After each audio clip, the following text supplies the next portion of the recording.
right, so I'm going to introduce our moderator for this panel. Chris Lewis is the Vice President at Public Knowledge and leads our organization's advocacy on Capitol Hill and other government agencies. Prior to joining Public Knowledge in 2012, Chris served as the Federal Communications Commission as Deputy Director of the Office of Legislative Affairs and advised the FCC Chairman on legislative and political strategy. And Chris loves 3D printing, you all. He's very excited about this panel. He's excited for the showcase later, and he's made, like everyone else at Public Knowledge who hasn't experienced it before, very excited about the 3D printers. So, no further ado, Chris. Thank you, Elisa. Thank you, everyone, for coming out. We've got a few more things being brought up here to the front, but while we're in transition here, thanks also, I'm sure it's been said, but it can't be said enough, thanks to folks who helped sponsor and put on this event, the folks at the Internet Association, our friends at Google. We really appreciate your support on this annual tradition of the Emerging Tech event. Lisa's right, I do love 3D printing. I fell in love with it at my first one of these events, where this used to be just a 3D printing event, and now it's expanded to all sorts of great emerging technology. But I'm glad I get to moderate the 3D printing panel because this is where we started. So thank you guys for being on our panel. Thank you all for coming out. Here comes Richard, our final panelist. With this panel on 3D printing and social good and social change, we have a fantastic group of experts up here from the 3D printing community and 3D printing space. I'm going to give each of them a chance to talk about first who they are, what they represent, and the work that they do, and to introduce themselves. But before we start going down the line, we're going to try something here since this event certainly represents innovation and trying new things and new technology. You'll see that we have these boards up here to the right, and our friends at 3D Connected Printing, where Richard works, have come up with this idea that we're going to try and see how it works. But as our speakers talk, we have 3 categories up here: questions, what's the second one? Truths and myths about 3D printing. And so if you're not familiar with this technology, or you have a question or a truth or a myth that you want to test, we'd love for you to write it down.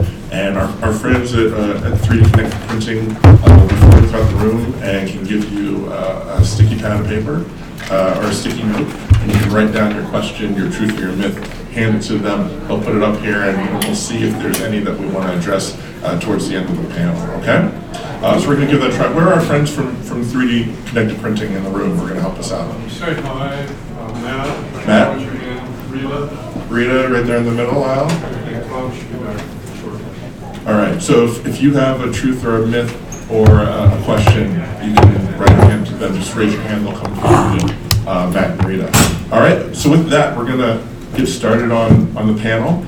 And to kick us off is our friend from 3D Connected Printing, Mr. Richard Brown, and he's going to talk about his work and his view on 3D printing for social good. Right. Please.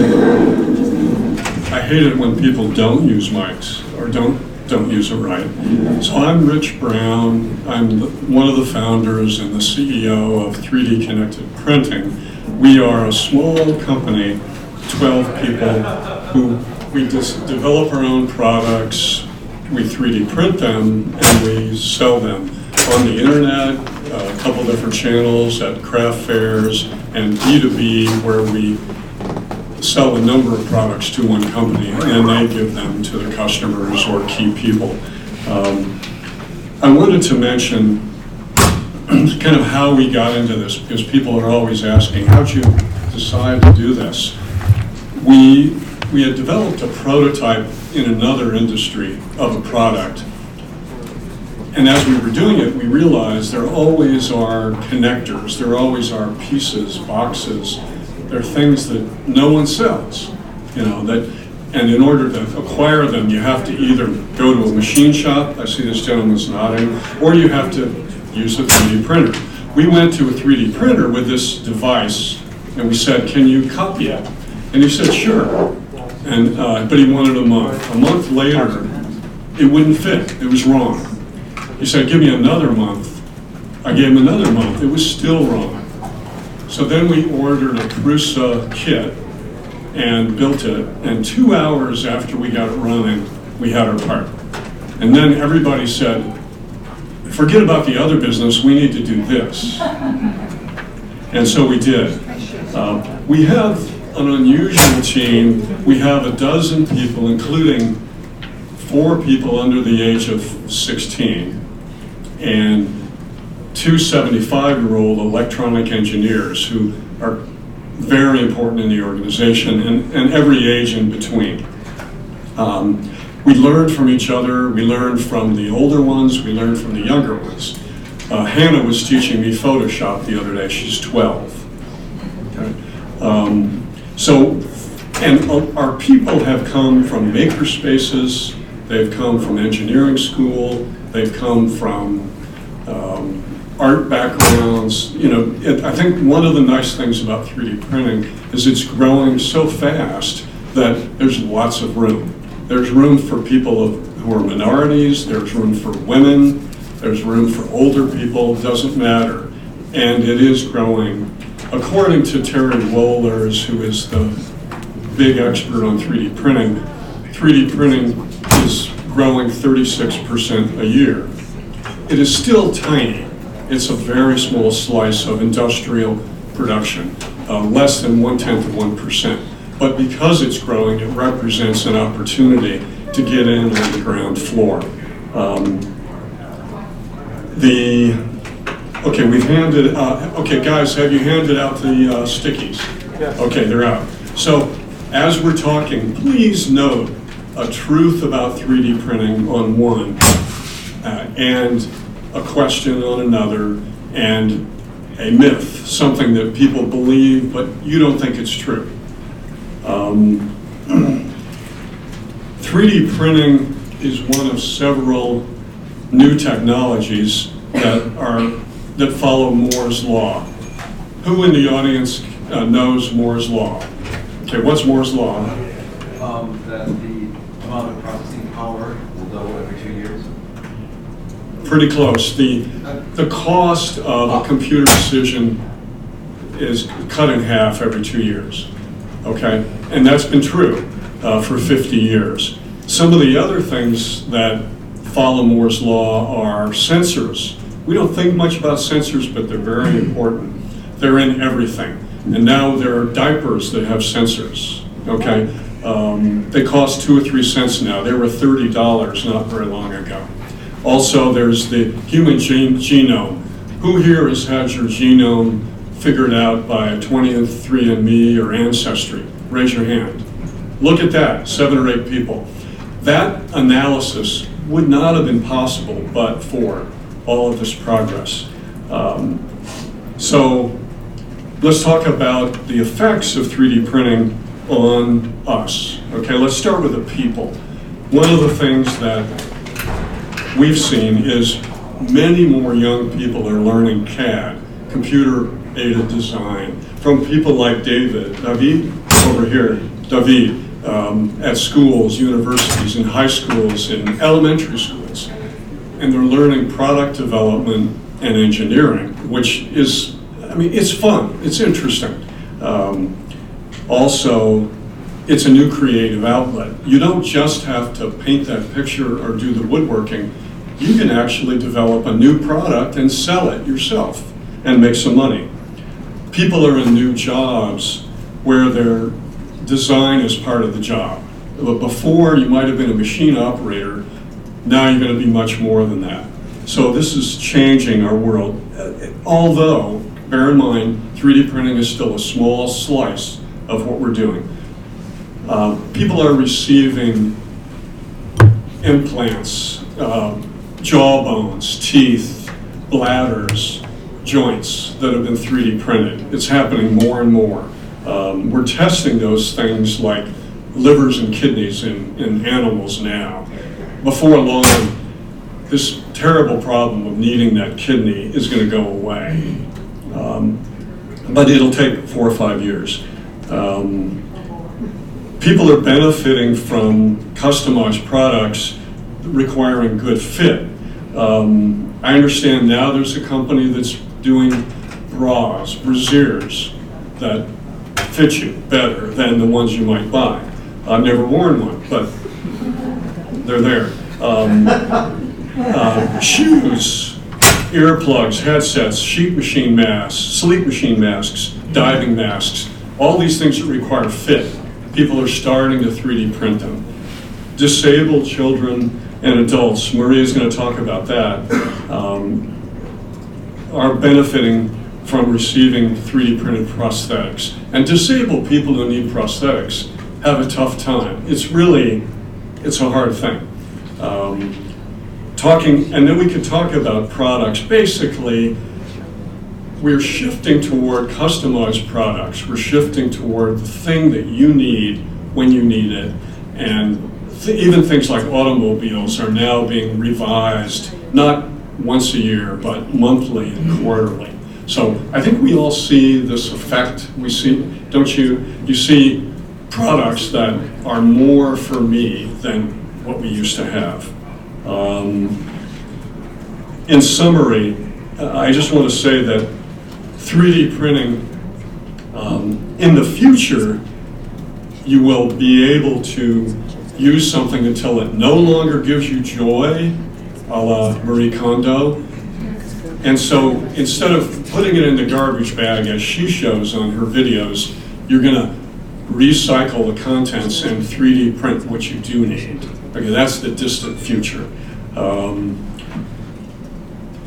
That was my intro. Okay. Okay, we don't see any stickies yet. Please. Okay, Here we go. on. All right. Yes, so please, we're going to keep going down the panel, but please raise your hand if you need one or if you have one to turn in, and we'll come back and see what we've got. But as we keep going down the panel, next we have David Preet, who is one of our 2 academics here from the university. He's with the University of District of Columbia, and he's going to talk a bit about his work. Go ahead. Hello, everybody. I think that you did a summary of the entire 3D printing world in 5 minutes. So I'm Davide Prete. I'm an architect and an artist and educator. My background is actually strange because I started with making small things. I had a degree in jewelry and metalsmithing from the Institute of Art in Venice. And after I studied architecture, so I worked for several years in Italy and here in the United States, designing and making big stuff, right? And but when I moved to United States, I had the opportunity to study sculpture, and I did my MFA and my MA in sculpture. And I started thinking about all the experience that I had before in 3D modeling and animation, computational design during my architecture work. And I started working with a combination of new technologies and traditional one, like 3D printing, 3D scanning, and casting from metal casting from ABS and PLA. So I think that in 2009, 2010, I was one of the first trying to melting down practically everything that I was 3D printing in order to create bronze sculptures and aluminum sculptures. So my professor actually let me, doing a lot of experiments with it. I was lucky when I started working with Corcoran College of Art. They gave me a small grant and some money to study Fab Academy. And so I studied digital fabrication and a little bit more electronics and computational design and programming. And I was, overwhelmed by the incredible amount of information that you can use in order to create an artwork. And when I started working as a professor in the DMV area, I tried to create a class that could teach students even in introductory classes the use of new technologies and the use of 3D printing, 3D scanning in an easy way, using easy tools, something easy to understand and to manage. Right now I teach practically a couple of classes. I teach sculpture, introduction to sculpture, advanced sculpture, and in a class that I developed 6-7 years ago that is called Sculpture in Technologies. So it's a combination of traditional sculpting techniques, so carving and additive with clay and all the new technologies that help us to produce pieces in artworks in an easier way. So I think that it's going to be just at the beginning of discovery what 3D printing can give us. Very good, and I have some more questions coming back to you about some specific uses that I know you've been working on. But next we'll go to Sergio Picozzi, if I'm saying that right, our other academic from Catholic University. And please tell us a bit about your work that you're doing at Catholic and how that impacts marginalized communities. Right, so I am a physicist, but I'm currently serving as a professor in the Department of, in the School of Engineering at Catholic University, in particular material science and engineering. And as a subset of that program, we have been pushing this professional certificate in additive manufacturing, aka 3D printing. So this all came from interacting with the industry leaders, military leaders. So the director of my program is a retired Navy admiral. So he has lots of connection with government, and in particular with the U.S. Navy. And so talking to many of their leaders and to, again, industry leaders, it became apparent that the technology has far surpassed the level of education in the field. So there are lots of wonderful, shiny, fantastically looking machines out there, but the level of skills needed to make the most out of those machines is lacking. And research has backed up, research conducted, for example, by the likes of Deloitte or Stratasys itself, backs up the fact that in order to fully explore and implement the potentialities of additive manufacturing, we need an educated workforce. So using a 3D printer, or actually conducting an additive manufacturing process, which is more than just 3D printing, is not just a matter of pushing the print button. You actually have to be knowledgeable about the science behind it, you have to know how the technology works, and you have to be able to also make decisions. Like, for example, this is a wonderful pump impeller printed in metal. So I don't know if you can see it, but the geometry is extremely intricate. So this would be very difficult to make with traditional casting methods. So it looks fun, but are you confident that you can install this part on a mission-critical application and make sure they will not fail? Like, are you confident, for example, you can install it on a helicopter as part of a rotor, for example, and make sure that it will not fall out of the sky? So very little research has been done on this subject, because the manufacturers basically vouch for the geometrical accuracy of their parts, but in terms of the microstructure of the part that ultimately determines its performance in service, very little has been done on the topic.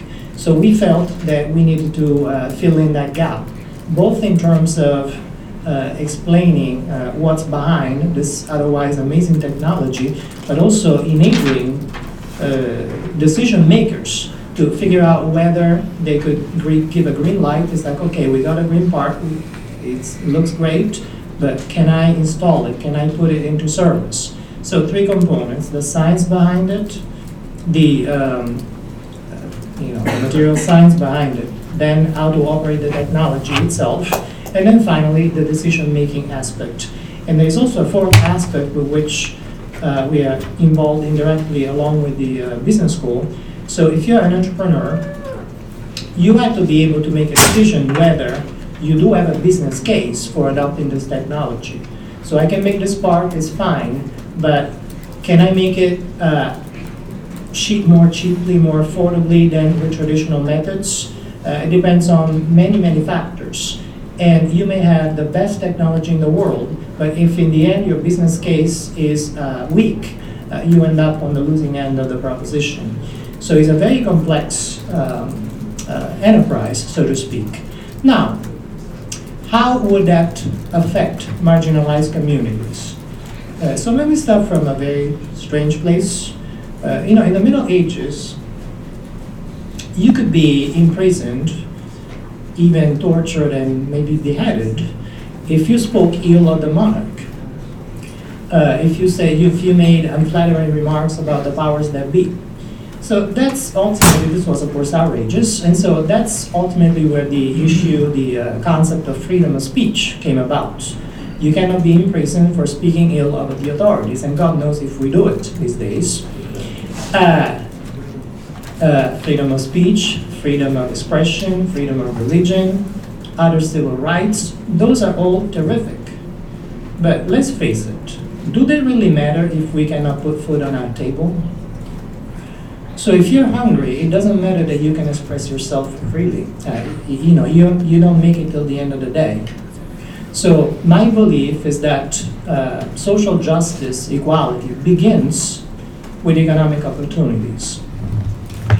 And this technology, this suite of technology that is known as additive manufacturing, is potentially a great enabler of social justice and social equality via the democratization of the manufacturing process. So before this technology, sure, you will get a degree, you will get some kind of skills, and then you counted on a big companies such as General Motors or the likes to be so gracious to hire you. And there could be a lot of barriers towards that accomplishment. It could be that perhaps you had taken a couple of wrong turns in your life for whatever reason, and they look bad on your resume, and they would disqualify you. It could be that for whatever reason you had not had access to the right education. So that could essentially be a deal killer for you.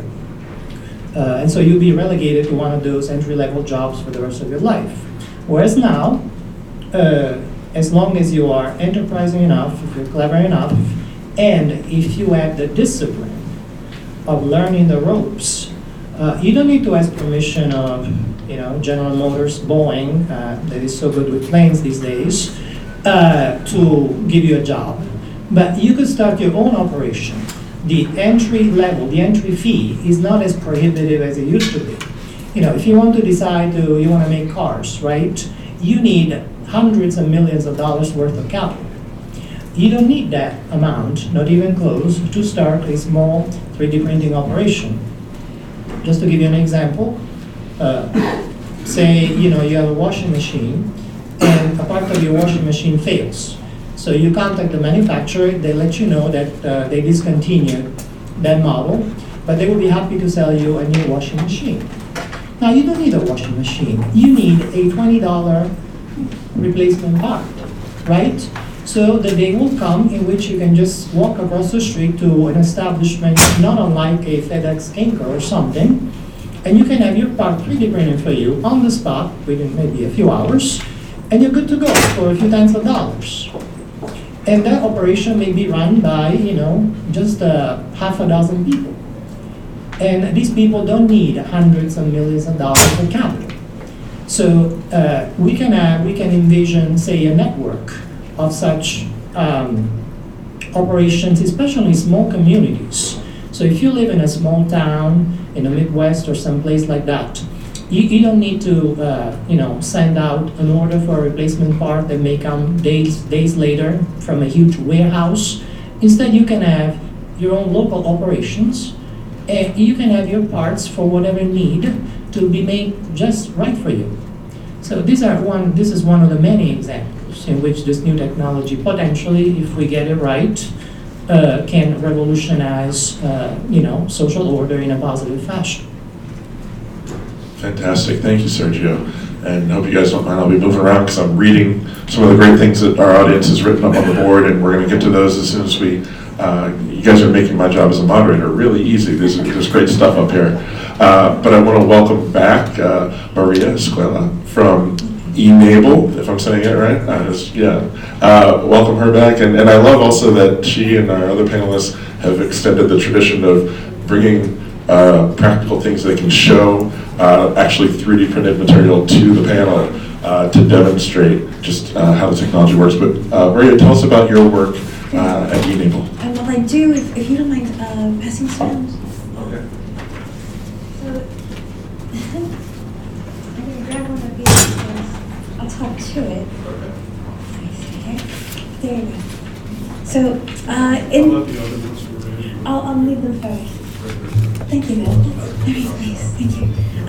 So in the bag there is a one-pager, and it talks a little bit about us, but it also yoked the 3D printing projects that we do to a number of other emerging technologies and issues. And at the very end are some bullet points, which are examples of calls to action in our youth advocacy working group, which go back to 2 years ago when we walked the Hill together and asked for people to join the Congressional Maker Caucus and Manufacturing Caucus, and to declare December 3rd 3D Day and include advocacy and highlight all of the different technologies that are involved in scanning, in animation, in AR, and in VR, as well as 3D printing. And so I put that in your hands. And there is a small picture in the bottom, and I want to start with that. That picture is our youngest designer. He holds 6 open source licenses for things that he is creating for himself. He was born without a hand due to amniotic band syndrome. There were bands in the amniotic fluid. His limb became tangled in it. When there's no blood flowing, then nothing grows. So his lack of a limb, his upper limb difference, is because of something that happened as he was being formed, and it's not something that creates a sense of pain or trauma in his memory. He was born this way. It's his lucky fin. He goes to camps for kids like him. He designs for them. And what he has learned to do is use clay and Sculpey to adapt his toys and handlebars and anything that he wants to manipulate. When he gets it just right, then he gives it to his mother to bake. And so she is creating this concrete version of it, but that they scan it using a free app on her phone to create a digital version of it, if it really works, if he likes it, because that creates something that doesn't need to be created one-off again in an artful way. It creates a solid digital version that can be recreated again and again and shared. And that's what they do. They share it under his name, since he's done the work, as an open source license, so that anyone anywhere in the world is able to adapt the handlebars of their tricycle, or hold a paintbrush, or hold a Harry Potter wand when they go out. And so these are things that this little boy does.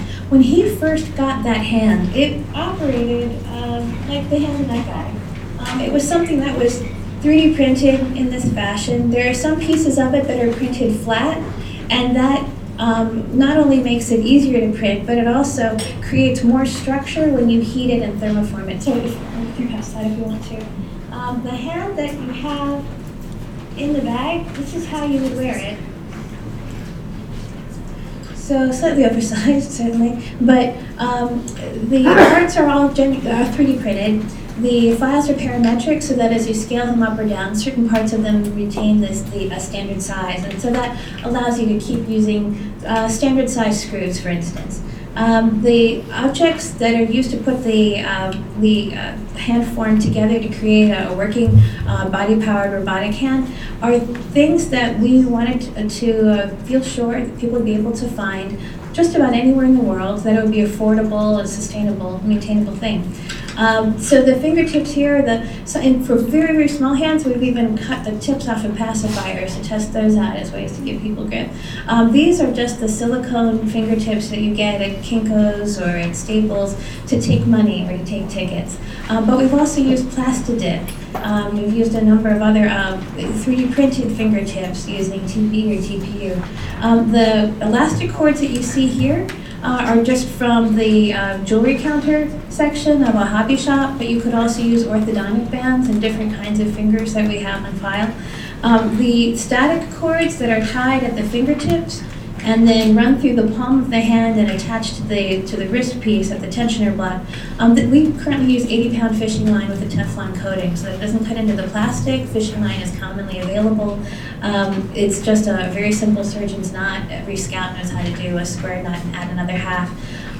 On the inside here, we're using a very simple Velcro, but as you can see, you can 3D print those parts. We've also taking our failed prints, melting them into sheets and cutting them with lasers to create those parts. And then there's the gauntlet. So if you want to try this on, it's not going to fit you. Just put one finger inside the palm, press against the tensioner block to hold it against the back of your hand. Imagine that it's something that's been fastened here below the wrist. By bending your wrist 30 degrees, by bending your wrist 30 degrees, you're able to create enough tension to be able to close the hand. It's going to shorten the fingers at the cord and lengthen the fingers across the back of the wrist. So this is a very, very old design. This was the Raptor Reloaded. This goes back to 2014. The hand that's going around is a Phoenix. It's much better for use in places where you're going to be playing hard. Oh, thanks. Actually, look at that one. This is a modification of the Phoenix hand where if a person doesn't have a working wrist, then you're able to use the elbow. So the first object that my daughter and I worked on was actually an arm for someone who didn't have that kind of strength. And so we used aquarium tubing, we ran it across the back to attach it using a Velcro harness to the opposite shoulder. And so the lengthening of the cords across the back was not only really successful, but the muscles being used for that came from the opposite side of the body and from the waist by pushing the shoulder forward. So I'm going to pass this around. Printed parts. And then lastly, in the past year, we've been working on a passively closed design. This one was part of a destructive test.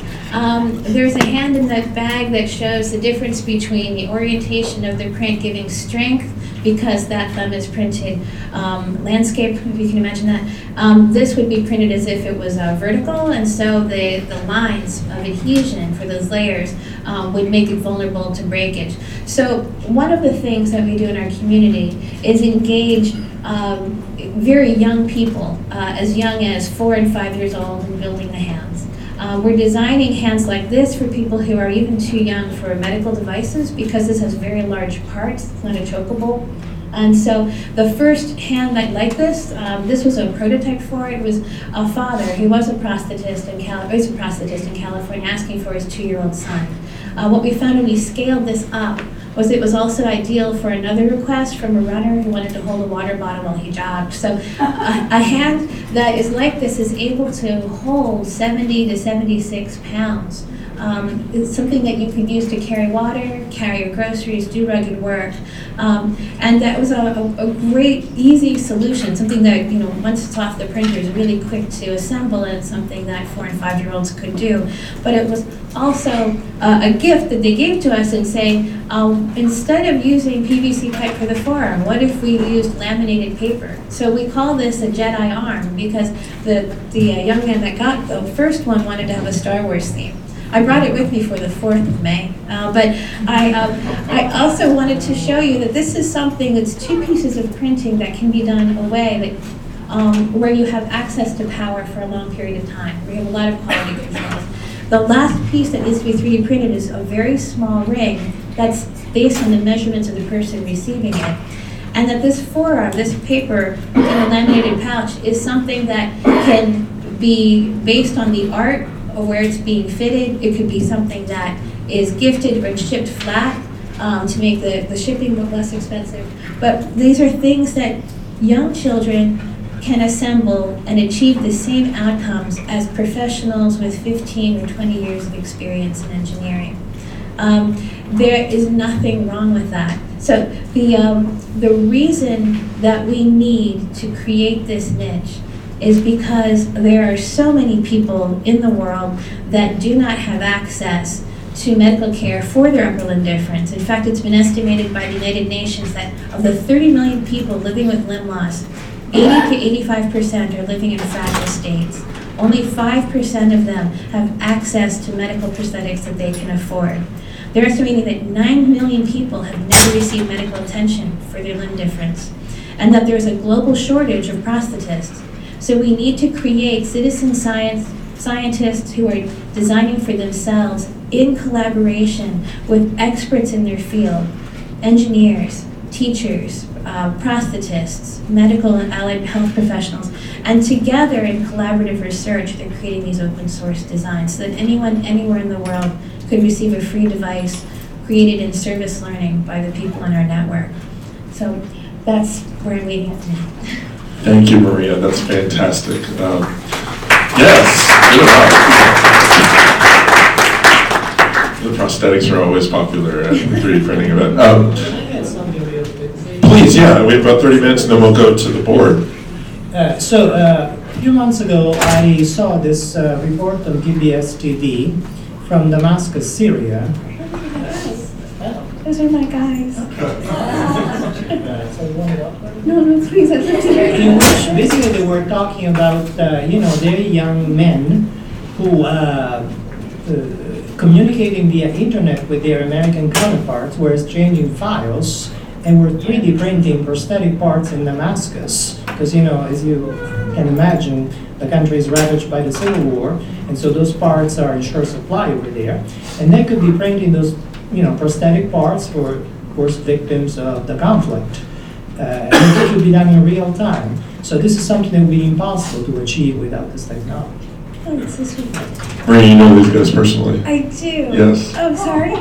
It's all right. Yeah. So, Mohammed and Ahmed and some of the others that were on that episode, they stayed in place during the battles. The volunteers stayed in place in Aden during the Battle of Aden. The volunteers that went underground in Aleppo that I didn't find until almost exactly a year ago. Today, I asked them last April if they would begin to hold girls' informal educational clubs, workshops, so that they would be able to restore the education that had been so disrupted, not just for the guys who are coming, but for families to come. And that's something here in the States that worked very well, that if I had families to come, then we had intergenerational and we had girls who stayed. But for a year now, they've been teaching girls STEM, and they gifted their first dozen hands 2 days ago. So it's really, I'm glad to report that not only have they been able to stay and keep printing, but that it's been a very inclusive process. It's a fantastic story, and we've had in previous 3D printing panels folks from the Pentagon talking about how the military uses it in the field, but everyday folks absolutely can benefit as well without the great infrastructure and bureaucracy of the military. So that's wonderful. So we've got great stuff on here on the board from the audience. Thank you, everyone. And I'm seeing some connected themes here. One of them up here in our questions. Someone asked, can we 3D print with sand, and what kind of materials can be used? But also related, and I like the way this is phrased. What are where did it go? See, I'm losing track. There was one that up here that asked basically, what material do you think can have the greatest impact for social good and social change right now that you see either potential for or that you see out there right now? Because a lot of what we're handing around is plastic. Sergio brought metal, but you can print so many different things. So let's talk about materials. Right, and I can mention that. Is this on? Oh, there we go. Thank you.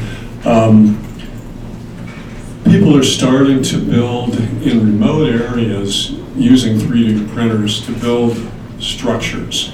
And the idea is you go to a place that is remote, that has very little infrastructure, and you use the local dirt or sand or rock or whatever it is, and you mix in binders. Okay, so we're talking 3D printing on a different scale. We're talking about building a hut, building a school, building a house. It is being done. There's some groups working on this. They bring their solar panels with them to generate the electricity. They bring the 3D printers with them, and And also, the same process is being done in developed areas. People are beginning to learn how to build buildings. But you were asking about materials. Did you have a? Yeah, I was going to add carbon fiber because it's so uniquely suited to 3D printing and not carbon fiber filaments. Carbon fiber itself. Carbon fiber, yeah. I don't know if anyone's familiar Yeah, with. there's a company that works with that. Mark Forged, yeah, they specialize in it. Sergio, yeah. You want to mention something? Yeah, perfect. This is a good example right here. Oh, this is a part of that type. Do you want to pass it around a little bit? Yeah, let's pass that around. I know other folks had ideas or. I mean, for architectural uses, I mean, a lot of companies are developing technologies related to concrete extrusion for 3D printing of houses and buildings. Right now, I think that we have, maybe in the United States, we have like more than 20 companies developing, 3D printers for houses. And one actually, Episcore, that actually was Russian, I think, they were able to 3D print a house in 1 day, in 24 hours. Of course, there are a bunch of issues connected to how to, start the foundation and add all the, mechanical plumbing, electricity, and so on. But the idea that you can actually personalize a design, an architectural design, and send only a big 3D printer, practically, sort of big crane that can, move around the center and deposit the concrete, can be amazing in certain situations where you have to build faster, you have to build with the materials that you can find in local, and you need to personalize the design based on different necessities. So I think that the same company, Episcore, they just won the competition for the Mars Challenge. So using the same technology, they are studying how to send to the moon or to Mars. 3D printer, use the materials that they can find in local, mix it with different kind of binders, and that they can transport and actually build the new houses for right. I have two more on this. One is there's a company called Algex that makes filament from algae, and we met them and we bought some of their stuff. The other thing is there's so much of this plastic waste. I think we're getting like 8 trillion tons of plastic waste in the ocean every year. There are some groups starting to work with collecting that waste and recycling it and turning it into products that we can use. Maria? Yeah, if you look at the back of the card that has the little boy's picture, there are two parts. We have a lot of partners that are working on what we've been calling Project Alchemy, which is taking the waste plastic, returning it to the recycling stream, using it to create filament, and then printing arms and hands. There are a couple of things that need to be said about this. First of all is that it creates the opportunity to print at the point of need because the point of care can be too far away. The millionwavesproject.com will show you on their website not only the cases that they've printed for in the Philippines, Costa Rica, and the United States, but you'll see digital badges, which are a way of credentialing people for presenting evidence that has been reviewed and approved by groups in our community, so that this is a way that we credential people through our learning process. We use those badges to match people to the requests. Part of the the Million Waves project extends over to the Coast Savers. So if you go to coastsavers.org, one of the people collecting waste plastic on the beach is a girl named Abby. The NOAA pictures show her wearing her 3D printed prosthetic from waste plastic in the process of harvesting it. One of the youth in our community in 2014 or 2015 asked his family and his friends in this little town to save the Starbucks clear plastic cups and the clamshells, which he shredded in the family's blender, which became their old blender, and then he used it to produce filament with which he produced one of his own hands as a youth in our group. He is now a sophomore in Ohio, but during his gap year, he created his own company called Form 5.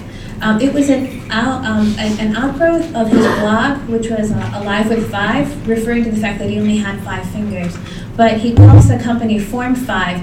Originally, it was in deference to the blog that it replaced, but also because he's using number 5 plastic.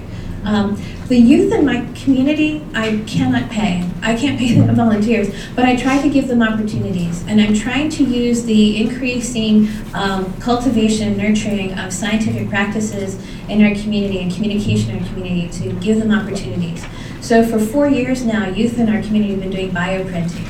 In Drexel, they were looking at the levels of skeletal cells in solutions before they loaded syringes and began bioprinting in a mesh micromatrix using the secret sauce and other ratios to create a structure for the mirror image of an existing bone, to create a replacement bone in a shoulder that had been crushed, or in an area of disfigurement, so that person was going to receive in 2.5 weeks their own bone.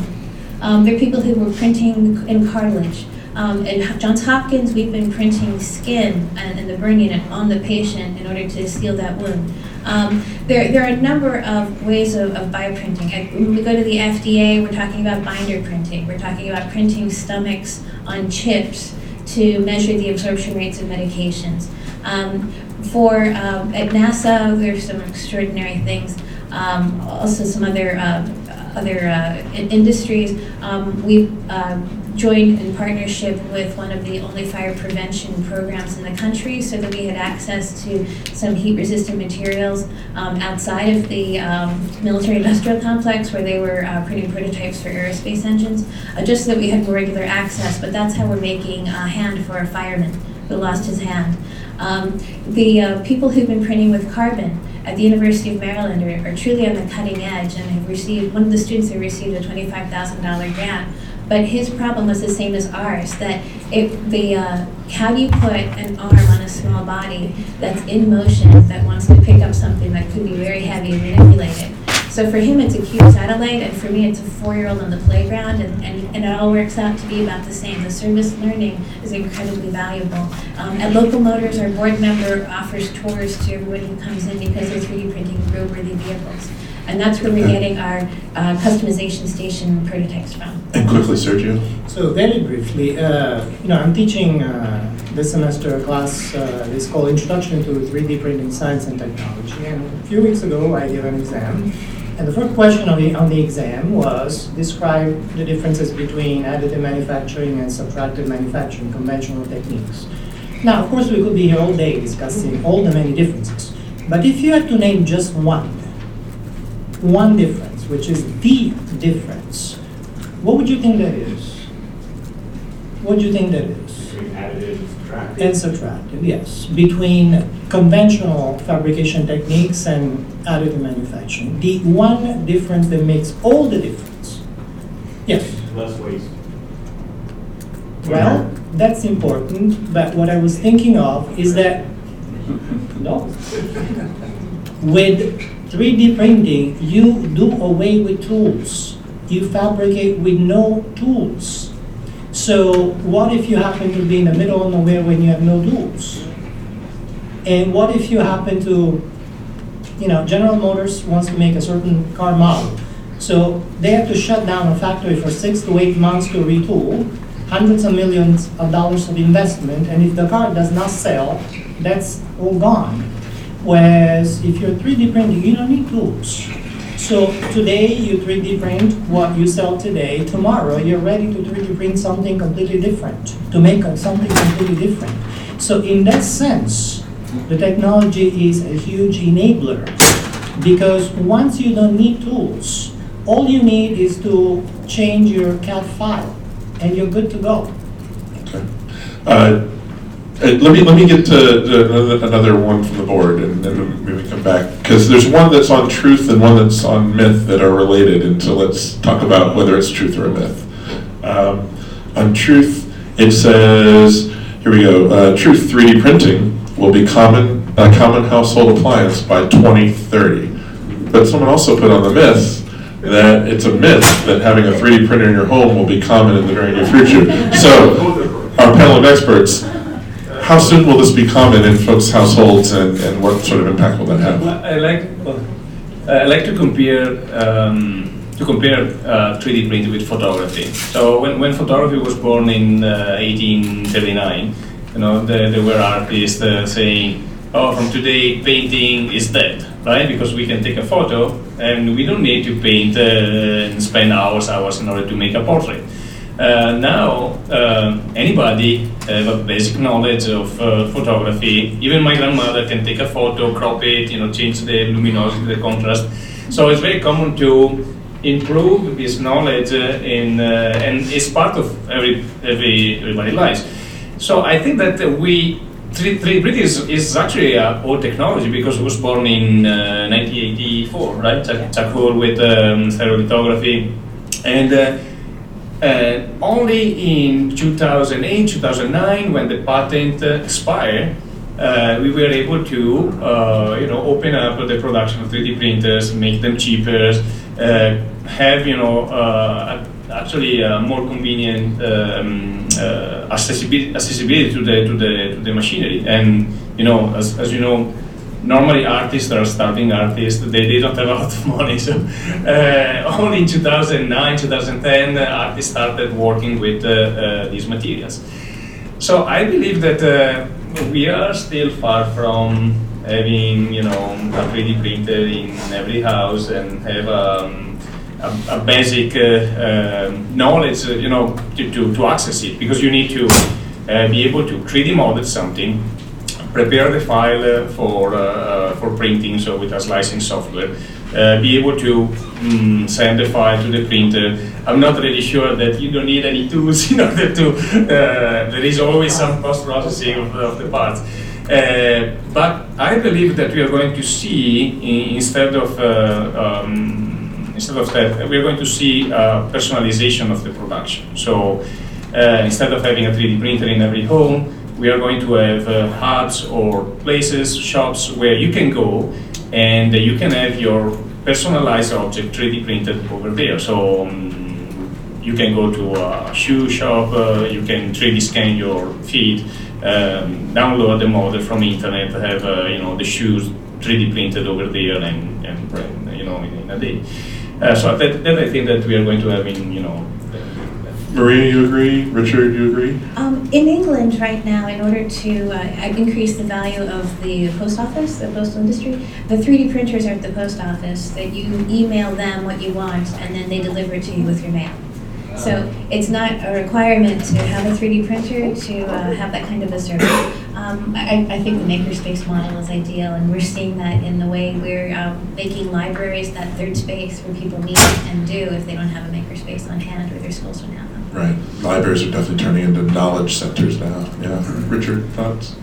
One of the interesting things in this year's Terry Wooler's report is that the growth in the sale of desktop 3D printers is decreasing, or decreased this past. Now, there's still more of them sold than the year before, but the increase is lessened. Our experience with using 3D printers is that there is a learning curve. There is work you have to do and you have to have the file. Rita asked me to create a little basket to go underneath a coffee maker we have that would catch the water. So I created one, but it doesn't fit right. The water still leaks out. This is harder than people think. So I think, did you? Yeah, I would just add there has nonetheless been a lot of market penetration as well already, and a lot of people are learning to use the tools. And I think part of this is where the entry-level printers are starting to become, the people who are willing to live with that have them, and people who aren't are going more to the professional market, which is expanding. Good. So, Sergio, you were talking about the importance for marginalized communities and the democratization of the technology. We had questions up here about, in order to make that possible, and the way you're describing, is there a way to simplify it for just average folks to learn the technology? I think someone wrote up here, like on Microsoft Office for 3D printing, to help people, make it more intuitive, easier for people to learn how to use computer-aided design. Oh, did I get that one wrong? Okay. Did you write it down? Or, no? Yeah, the gentleman who asked that behind me. Okay. It's more a question of learning. Okay. Well, why don't you pose the question and So it'll we tell were me. talking about that. Oh, that's not me. So it says up here, how can we make CAD more intuitive and accessible, like Microsoft Word? So that's how I took it, but I don't know if you guys have That thoughts. actually has nothing to do with additive manufacturing. It's about using a software. So CAD was invented before additive manufacturing. So I don't know what I can say about that. So it's like saying, how can I make Microsoft Office easy to use? Right. It's Maria? I think it's important for us to teach that as part of digital literacy to our kids. Not only are they downloading files from sources that have integrity, do they know how to look at a file to see if the file they downloaded matches the intended original? But also, there's something called Morphe. It's one of many free CAD softwares, but it's designed to teach kindergartners how to do CAD. We have a project file there. There are many other types of free licenses for some or free CAD software, but I think it's a fundamental way of empowering people to take what's in their imagination and to make it real and to put them in the process. I think also it's fundamental to allowing people to speak for themselves or create for themselves so that we're not creating a new kind of digital colonialism or creating another method of appropriation of someone's culture. This is an opportunity for us to give skills to people who have been disenfranchised so that when they're designing for themselves, they have leapfrogged over that manufacturing age where there would have been colonialism, so that they've brought it back on a small scale so that it looks like their culture, it's coming from their culture, it speaks to the rest of us and the rest of our world, but that they have not learned these things in service to us, that this is a manufacturing process that belongs to them. Great. If I can show David? an example. So this one is actually a sculpture from one of my students. And if you think that they had, this one is the introduction to sculpture, right? So they had only 3 weeks to learn basic 3D scanning, basic 3D printing, and how to modify the model, 3D model, in order to create an object and with a meaning, right? So, and if you think about that, with an art piece like this from 18 years old, 19 years old student without any previous knowledge of 3D modeling, 3D printing, or even sculpting, it's quite impressive how the concept, of duality and the social issues related to race and gender, they were able to create something really interesting in just a couple of weeks, and with hardware that is like $300-400, and software that is free. Now, if you are a student, Autodesk, you can download any software from Autodesk. If you are a DC resident, you can use your DC library card to access, lynda.com and have access to training. So I think that is more matter of simplify the process, and I think that we are actually doing a great job in terms of promoting 3D printing, promoting additive manufacturing for If I could just add on, we use Tinkercad all the time, and it's not hard to learn. I watched an 18-year-old master it in 3 hours. This isn't hard. Great. It sounds like we just need to get the technology in front of you. I mean, you have young people, Maria, very young people using it, so it's just getting it in front of people. And I think it's important also for people to understand the components in the 3D printing, where it's not just the material or the decisions that go into that design at that moment, but that it could even be the slicer as well as the CAD. And when people are creating their own printers in places like Tanzania, they're building them out of e-waste, and we're trying to help them when every printer in the room is different. I think that the remarkable thing is that the outcomes are the same because they have the availability of free software that is getting closer and closer to what you described. So there was a question here, our theme is social change and social good and doing good things with technology. Someone actually asked, is there something about 3D printing that you're worried where it might cause harm? And how do we address that? How do we get in front of it? Certainly we're in a place of policy making. So let's start searching and then we'll go to Richard. So before I answer this question, very briefly, I would like to add that the hardest barrier to access this technology is not so much how to use the software, but how to learn the design that goes with additive manufacturing. Because it's true that pretty much you can design anything you want in the virtual space, but not all that you design in the virtual space can be 3D printed by any machine. And so that's a skill that takes a lot longer to master, because essentially you have to learn how to design things. It's not about mastering a piece of software. Now, in terms of harm, well, the first thing that comes to mind, of course, is the impact on employment. So could it be that there would be fewer and fewer people needed to make things? I don't really know the answer, because the technology is still evolving very rapidly, so I don't know which way it will go. But it's certainly a huge concern, probably not as much as a concern as with AI and robots pretty much taking everybody's job. So it's not the Mexicans who are taking our jobs, are the robots. And so I am shocked that no politician is speaking to that, because very soon, the ones of us that are not nuclear engineers will probably have to, figure out how to make a living. Richard, any other concerns? Yeah, one worth mentioning is intellectual property. Counterfeiting of products around the world is a terrible problem. 30% of all medicines sold around the world are fake, are counterfeit. And people die every day because someone sold them medicine that wasn't what it said it was.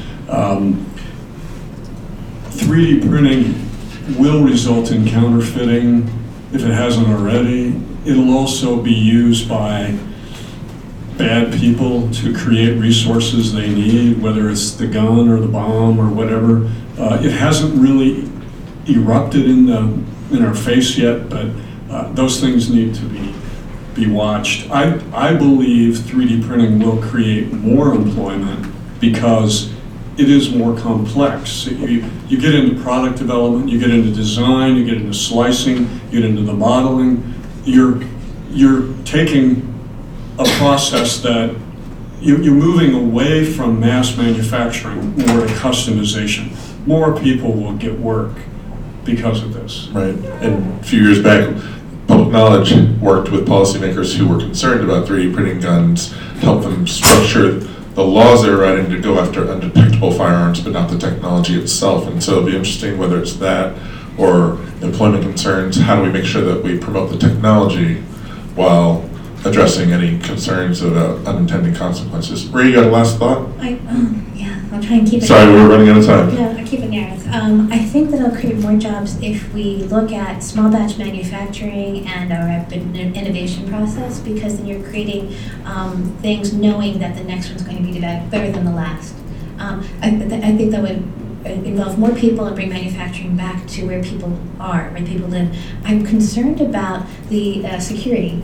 Not only of people's identity, of their data, because we're talking about something that's very bespoke, their personal information. We've been looking at partnership with Solid, Tim Berners-Lee way of allowing people to create pods to hold their data, to allow people to access some of it and then be able to withdraw it, which is a completely different way of sharing information than we do now. And that we've also turned to open recognitions as a way of doing credentialing, and credentialing in an ecosystem. And then finally, blockchain.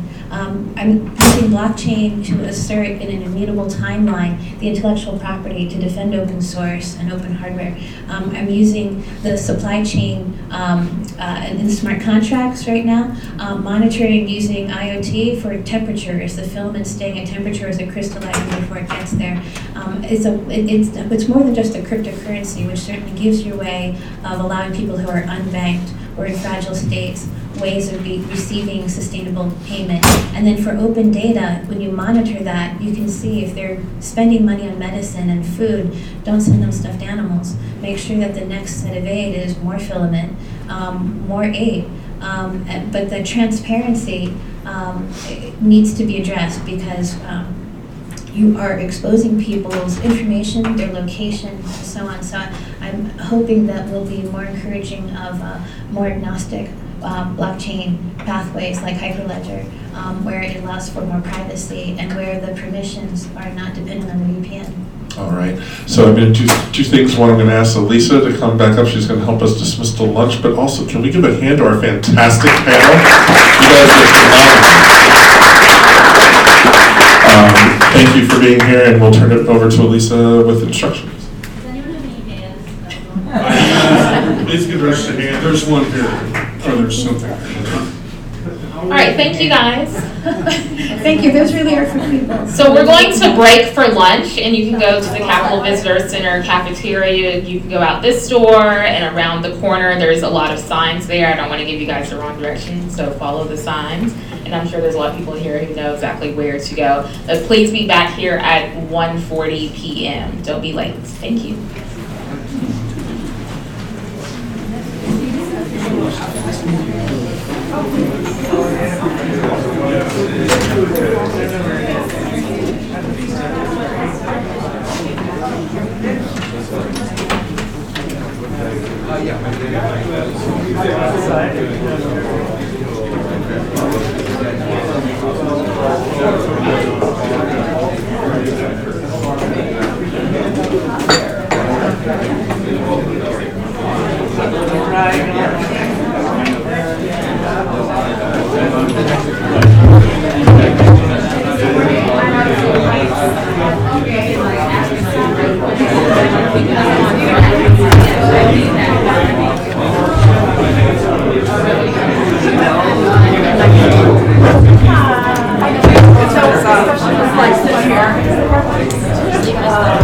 Thanks. I'm so glad it lasted all the time.